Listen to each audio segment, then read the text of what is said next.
Les gars, je sais pas chez vous, mais dans le sud, ça caille. Bonjour à vous, supporters marseillais et supportrices marseillaises. J'espère que vous allez bien. J'espère que surtout vous avez passé de bonnes fêtes de fin d'année en compagnie des personnes que vous aimez, en compagnie des personnes qui vous aiment également, parce que c'est important de se sentir aimé, surtout dans le monde dans lequel on vit, un monde fait de violence psychologique et physique. Donc, paix, bénédiction et amour pour vous tous, les amis. Le programme de la vidéo.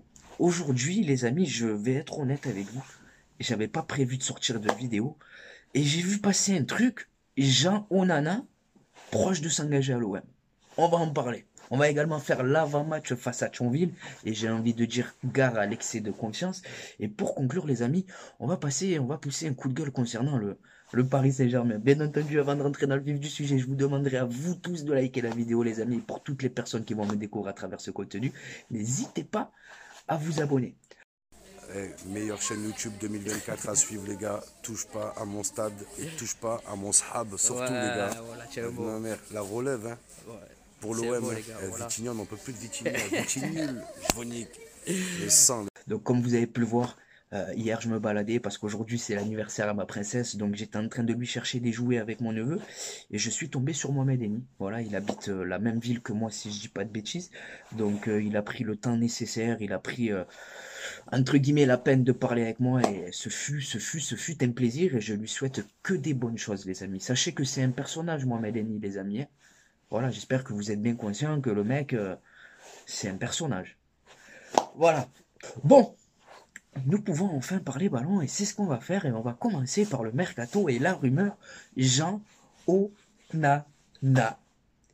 Alors je vous dis les gars que j'avais pas prévu de faire de vidéo et si j'en suis arrivé à faire cette vidéo, c'est parce que je suis waouh. Honnêtement les amis, c'est quoi ce mercato en bois qu'on est en train de vivre? Je ris mais je rejoins les amis. On va faire les présentations. Milieu de terrain international camerounais qui maîtrise la langue française, il est déjà passé par le championnat français, Bordeaux, Lens, maintenant il est à Besiktas, mais je me pose des questions sur l'intérêt de boucler une telle transaction. Quelle plus-value va apporter le joueur? C'est pas pour lui manquer de respect, les amis, mais aucune. Quand je vois les rumeurs qui sont associées à l'OM, Matic, Denis Bouanga, Ravi Galan, Sousso, c'est que des joueurs, c'est que des profils bas de gamme, en perte de vitesse, en manque de qualité et surtout en perte totale de vitesse. On va vivre, je l'espère, une grosse deuxième partie de saison. Donc qu'on aille chercher des joueurs qui vont vraiment renforcer l'équipe. Ça sert à rien d'aller chercher des gens, on en a. Et permettez-moi de faire une parenthèse sur la vente OM, parce qu'avant de faire cette vidéo, j'ai encore vu des gens dire que c'était fait sur Twitter. Les Saoudiens, ils viennent et c'est Jean Onana qui nous propose. C'est Ravi Galan, c'est Denis Bouanga, c'est Matic. C'est ça les Saoudiens, les gars. Arrêtons. Arrêtons cette vente OM. J'ai l'impression qu'on s'est tous fait avoir. Voilà, j'ai l'impression qu'on s'est tous fait avoir. Je m'étais dit peut-être le mercato là, ils sont peut-être là et quand je vois que c'est Jean Onana et compagnie, les gars, permettez-moi d'émettre de grosses réserves. Donc voilà pour Jean Onana, ça peut être une bonne surprise, je vous l'accorde, il n'y a pas de souci, mais permettez-moi d'émettre des doutes. C'est tout. Voilà, des doutes. J'ai des gros doutes. Voilà, encore une fois, il n'y a pas d'argent chez McCourt, on est un club de clochards, on va encore chercher des joueurs en prêt, des joueurs qui... Ah, qu'on arrête. Voilà, honnêtement, j'en ai marre du projet américain de Frank McCourt. Voilà. On va maintenant, voilà les amis, pour le sujet, concernant le mercato, n'hésitez pas à me dire ce que vous pensez de tout ça. Et maintenant, on va évoquer un sujet, une information qui me choque autant que le mercato hivernal qu'on va faire. Coup de gueule qui concerne le Paris Saint-Germain. Bon, je pense que vous êtes déjà au courant de l'information, mais ça m'a choqué au plus haut point. Gérard Darmanin et l'État français, entre autres, a aidé le Paris Saint-Germain à tricher dans ses déclarations, en fait, pour les impôts. Normalement, les personnes qui trichent avec l'État, c'est les personnes qui trichent avec la CAF, C'est les personnes qui vont tricher avec le Pôle emploi, c'est les personnes qui ne vont pas déclarer leurs revenus, c'est les personnes qui se déclarent en arrêt maladie mais qui ont un travail au black derrière. Ben là, rien de tout ça. C'est l'État français qui a appris au Paris Saint-Germain comment flouter l'État. Je ne sais pas si on se rend compte. On parle de plusieurs millions d'euros qui ont été détournés et qui ne sont pas rentrés dans les caisses publiques de l'État français. Moi, ce qui me choque, c'est pas le côté sportif. Neymar qu'il aille au Paris Saint-Germain, j'en ai rien à carrer, les gars. Surtout quand on voit ce que ça a donné. Un échec, un fiasco total. Ce qui me choque, c'est que cet argent, il aurait pu servir à rénover les écoles primaires, maternelles, les collèges. Il aurait pu servir aussi à donner plus de moyens aux hôpitaux publics qui manquent cruellement de matériel pour travailler dans des conditions dignes. Donc moi, que l'État aide le Paris Saint-Germain à tricher, ça me choque. Voilà, ça me choque, surtout que c'est pour contourner le fair play financier, c'est choquant, les amis. Honnêtement, c'est choquant. Quand on dépense 3 euros en plus, t'as la LFP, t'as la DNCG, t'as le FBI qui te sont dessus avec un calibre pour te dire que la masse salariale est encadrée.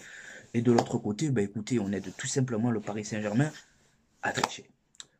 Enfin bref, parlons de Lucien Agoumet maintenant, qui a choisi de rejoindre le FC Séville. J'ai envie de dire grand bien lui fasse. Voilà, Lucien Agoumet, c'est un peu... je vais tenir un peu le même discours que pour Jean Onana. Alors ok, tu as besoin de recruter parce qu'il va y avoir les départs pour la CAN, mais il faut pas recruter pour recruter.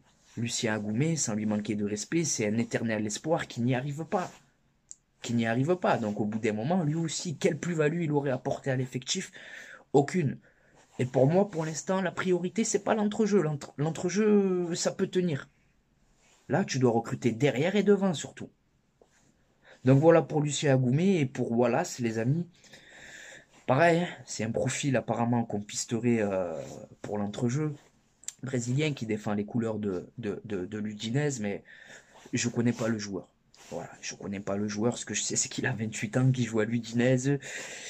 Et que voilà, ça m'emballe pas là aussi. J'ai envie qu'on aille chercher des joueurs qui vont vraiment nous aider.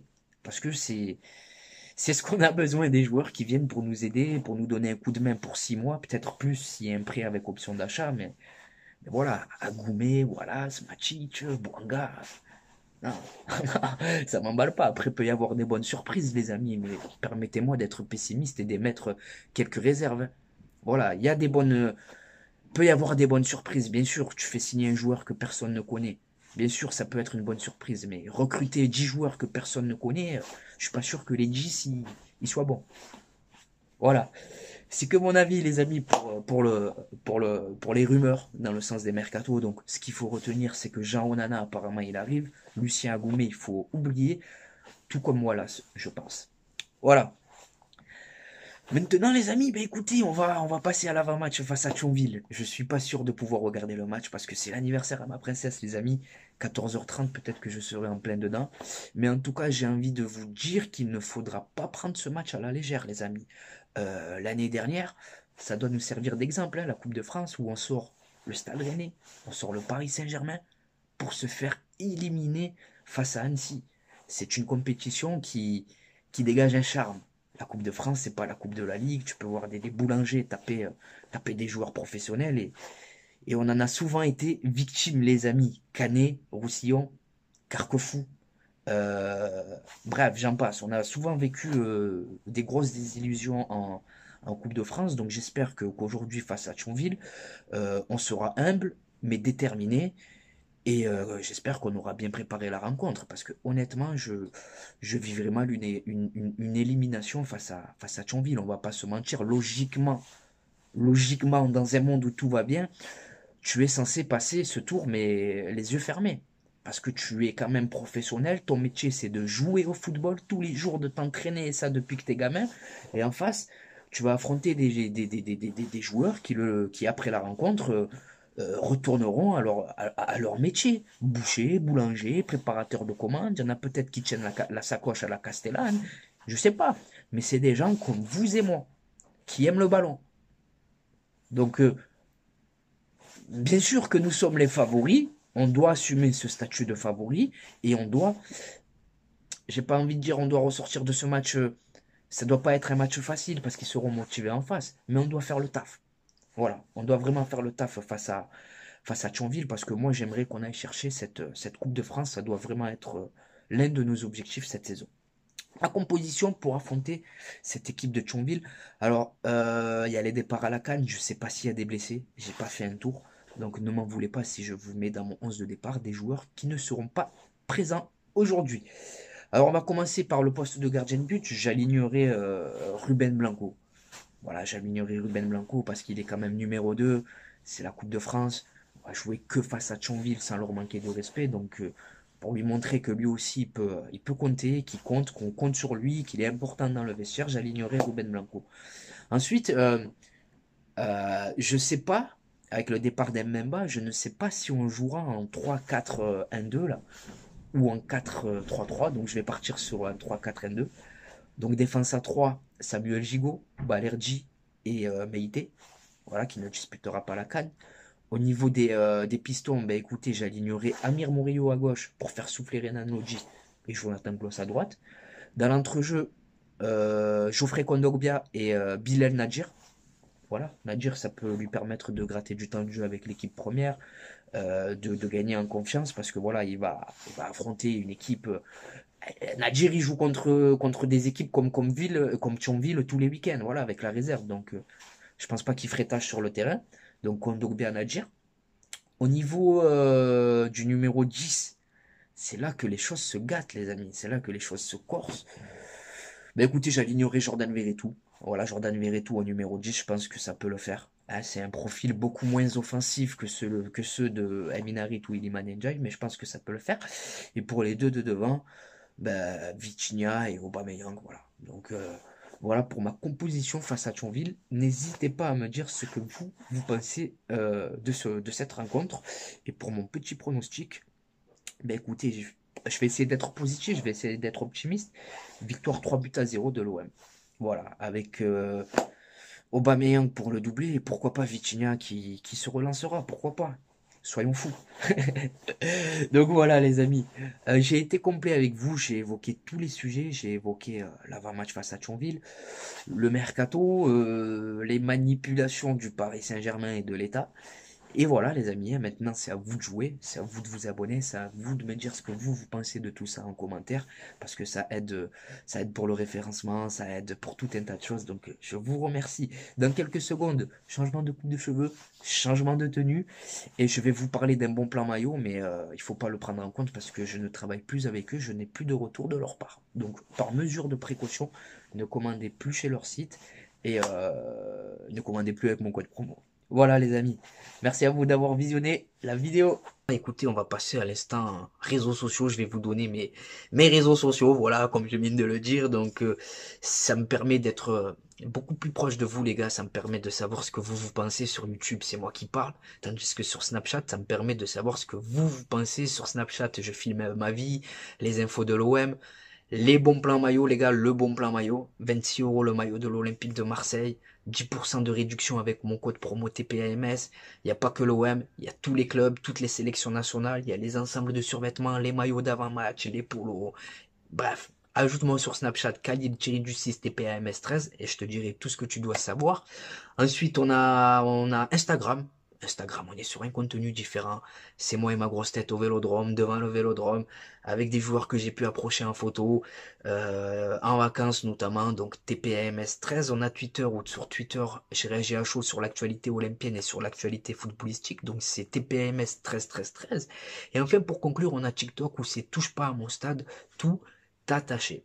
Donc voilà les amis, c'est pour vous, c'est cadeau. Maintenant c'est à vous de jouer, c'est à vous de contribuer au référencement de cette vidéo en la likant, en vous abonnant et surtout en me disant ce que vous pensez de tout ça en commentaire. C'était Khalilé de Touche pas à mon stade. Je vous souhaite de passer une bonne journée ou une bonne soirée selon le moment où vous visionnez cette vidéo. Et n'oubliez pas les amis, notre virus à nous, c'est l'OM.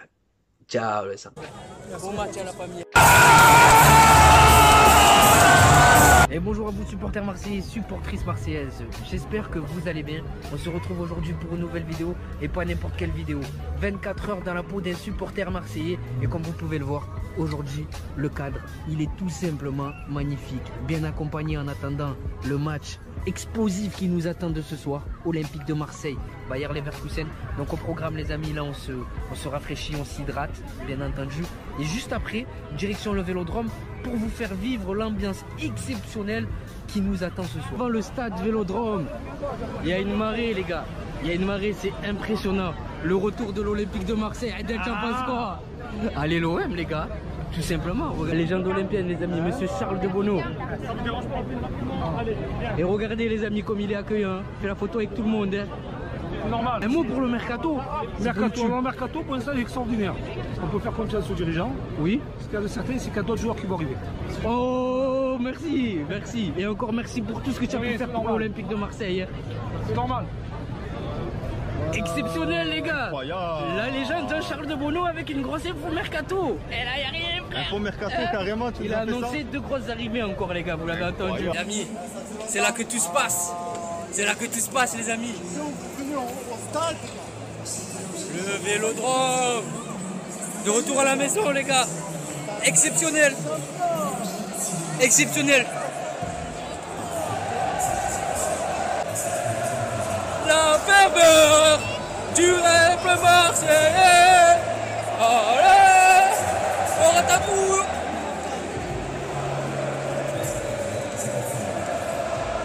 On est posé les amis, on attend patiemment que le match démarre, comme vous pouvez le voir. C'est magnifique les amis. Magnifique. Il y a les photos. Pronostic Malik.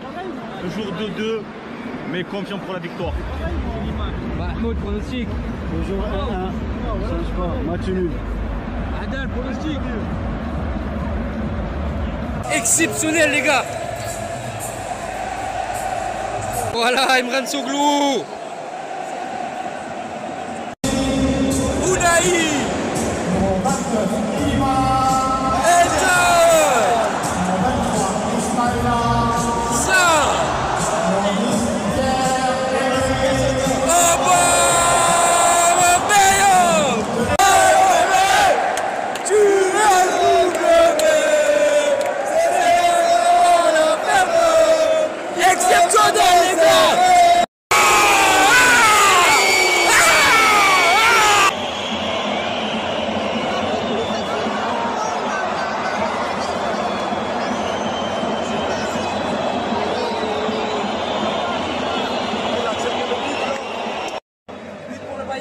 Les amis, apparemment, il se plaît une fois de Paul Lopez, à voir.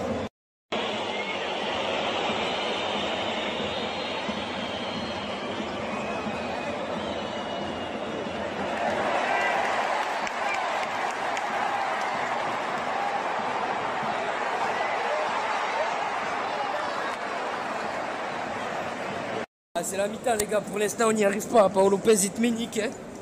Paul Lopez ménique, défensivement c'est fragile, offensivement bon, il y a 2-3 choses intéressantes.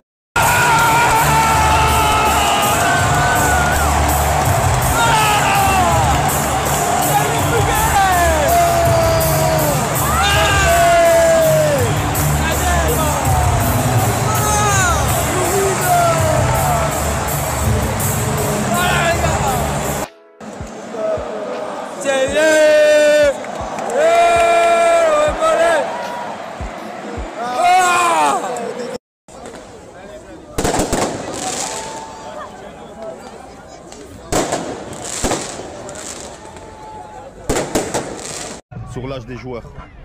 Mahmoud, Manu. Malik, t'as hâte d'être à ce soir ou pas? Je pense à Manu.